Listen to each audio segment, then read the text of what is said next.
ઇરફાન માટે તો ભલે તમે તાળીઓ જેટલી વગાડો ને એટલું મને આનંદ થશે હજી, પણ ખરેખર જ્યારે અમે બધા કલાકારો પરમાત્માના ભક્તો હજી, અને આમાં બધાના કલાકારોની જાન એટલે અમારા સાઉન્ડ, જ્યાં સુધી સાઉન્ડ બરોબર ન હોય ત્યાં સુધી હજી હા અહીંયાથી અવાજ ના નીકળે,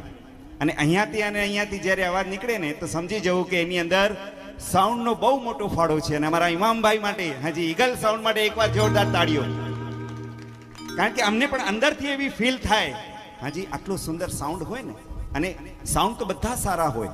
પણ એની અંદર જે ઓપરેટિંગ કરવાનું હોય ને હજી લાખો નહીં કરોડોના સાઉન્ડ હોય પણ ઓપરેટિંગ ન હોય ને તો બધું મીંડો છે. જો ઓપરેટર જબરજસ્ત હોય ને હજી વાત ભગવાન સાથે થઈ જતી હોય છે. બોલો આદેશ્વર ભગવાન કી